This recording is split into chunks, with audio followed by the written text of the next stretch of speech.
One of the videos that people have been asking me to make lately is about watercolor skin color. So if you've been wanting to learn or you're struggling with getting kind of perfect skin colors, I can help you out with that. My name is Margaret with Sacramento Art Classes, and this video is all about mixing all different shades of skin and maybe even a little shadowing if we have time in this video for it. And if you stick around until the end, I'll tell you about another video that I've made which will help you control your paint and your water in your paintings. And I have a free bonus watercolor supply list. So hang out till the end, but let's go ahead and get started.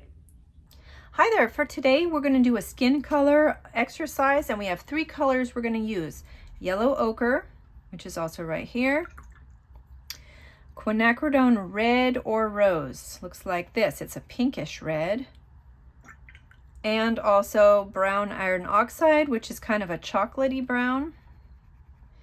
And I like to have all the puddles ready to go, and so you can see them on their own here, but then I mix them on the palette. It's a little bit easier for me to do it that way.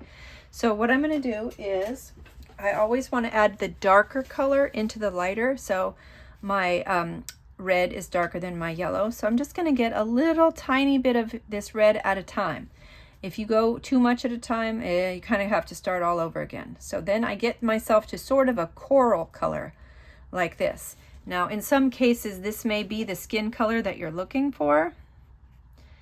If it's not, you have three ways to go. We'll go with the easiest way first. If it's too pink, we're going to have a little bit more yellow in there.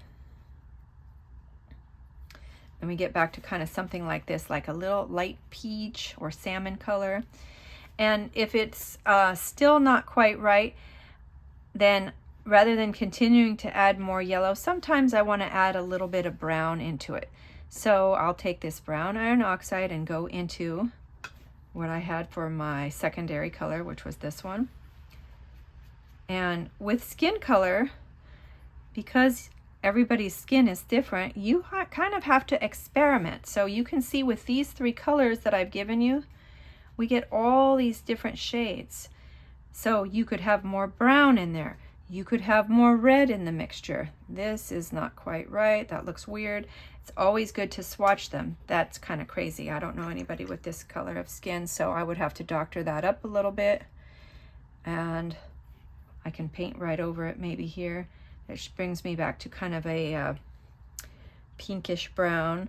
So the base two colors are going to be these two to start out with, and when you get something close to where you want to be, that's when you decide, do I need to add a little bit more brown or maybe a little more yellow? I don't often have to add more of the red. I either am going to add more brown or more yellow, and you'll get a huge variety of colors just with this. So hopefully that helps you. And if you like this video, maybe give me a like or a thumbs up or subscribe to my YouTube channel. And I do want to say I've got a couple of freebies for you. One of them is a free video on controlling water and paint in your paintings, which will change your painting skills immediately once you can master that a little bit. And also I have a bonus watercolor supply list that I've curated over the last 25 years of painting. So if you're watching this on Facebook, you can message me with supply. If you're watching it on YouTube, there's a link in the description. So give it a thumbs up and check it out, because those are some good helpful things to improve your watercolor skills. Thanks for watching. Have a great day.